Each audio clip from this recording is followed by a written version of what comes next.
لسه خلصان حالا مؤتمر ابل لسنه 2025 والاعلان على الايفونات الجديده، والاير بصراحه بالذات فاجئني السنه دي. ان جيت للحق لعبوها صح. ابل ايربودز برو جين 3 واللي فيها تحسينات كتير على مستوى الاي ان سي او الاكتيف نويز كانسليشن، اللي هو مرتين افضل من الاصدار اللي قبلها واربع مرات افضل من الابل ايربودز برو العاديه او اول اصدار خالص. بالاضافه لاهم تغيير تم في سلسله الايربودز كلها وهو اللايف ترانسليشن. هيبقى عندك ترجمه فوريه لاي شخص بتسمعه بيكلمك بلغه مختلفه عنك، بالاضافه لعمر البطاريه اطول يدوم ل 8 ساعات على اكتيف نويز كانسليشن و10 ساعات على ترانسبيرنسي مود. تقدر تعملها بري اوردر من النهارده وتستلمها يوم 19/9. الايفون 17 خلاص مفيش 128 جيجا تاني، ومفيش 128 جيجا في كل السلسله بتاعه ايفون 17. كل السلسله هتبتدي من 256. والايفون 17 هو اصغر ايفون، ايوه مش الاير، هو مش اصغر ايفون. هيبتدي من شاشه 6.3 انش وفيها كل المميزات اللي انت عاوزها. شاشه ابل البرو موشن الريتنا ال 120 هرتز زي البرو تقريبا، وكمان بتوصل سطوعها ل 3000 نيتس. وهيكون في معالج الجديد بتاع ابل الاي بايونيك اي 19 بتقنيه تصنيع 3 نانومتر، وعندك كاميرتين في الظهر، كاميرا اساسيه 48 ميجا بكسل والكاميرا التليفوتو ال 12 ميجا بكسل. والكاميرا السيلفي دي اكبر تقريبا تغيير، وعجبتني جدا فكره السنتر ستيج سنسور اللي بيخليك تقدر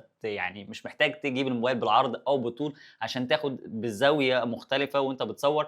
انت لا، نفس مسكتك للموبايل تقدر تاخد باكتر من برسبكتيف او اكتر من فريم للصوره. وبالنسبه للسعر هقول لك عليه كمان شويه. بعد كده دخلوا الكلام على طول على الاير، وانا غير متوقع بالنسبه لي ان الاير ممكن يكون بمواصفات تقريبا زي البرو. هو هيقارن بالبرو. الايفون 17 اير جايب شاشه اكبر من ال 17 عادي 6.5 انش، ولكن هو اخف، ارفع، انحف، اصغر في كل حاجه الا الشاشه. كمان جايب المعالج الاقوى الابل اي بايونيك اي 19 برو اللي بيجي في النسخه البرو، مش بيجي في النسخه العاديه. بطاريه هتبقى كبيره ما تكلموش عنها عشان هم حاولوا يوفروا اكبر قدر من مساحه الموبايل ليكون البطاريه، وعشان كده النسخه الاير هتبقى على مستوى العالم كله اي سيم مش فيزيكال سيم. طبعا بيجي باربع الوان منهم الابيض اللي معايا ده، ويمكن ده اكتر لون عاجبني. ونيجي بقى البرو اخر حاجه اللي جايب لون جديد تماما البرتقاني ده، بس مش عاجبني قوي بصراحه، عاجبني الكحلي او الازرق اكتر. البرو طبعا كالعاده هيجي بالنسختين 6.3 انش او 6.9 انش البرو ماكس، وطبعا بيبتدي مساحه 256. خلاص ده قاعده خدها في كل الايفون دلوقتي. انسى 128 جيجا دي خلاص. ودلوقتي الكاميرا زوم بقت الحمد لله بتوصل ل 8 اكس بدل 5 اكس. بالنسبه للاسعار يا سيدي، الايفون 17 عادي بيبتدي من 799 دولار، الايفون اير 3 ساعات 999 دولار، الايفون 17 برو 1099 دولار، والايفون 17 برو ماكس 1199 دولار. ودي نفس اسعار السنه اللي فاتت ما عدا الاير هو جديد عليه. وما تنساش تتابعني عشان تشوف الفيديوهات اللي جايه والمقارنات والحاجات اللي احنا هنعملها ومراجعه نسخه الاير بالذات اللي انا متحمس لها جدا عشان هو ده اخف واصغر،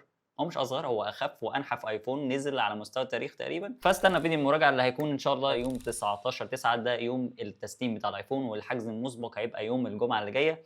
فستي توند عشان هنتابع معاكم كل التفاصيل. سلام.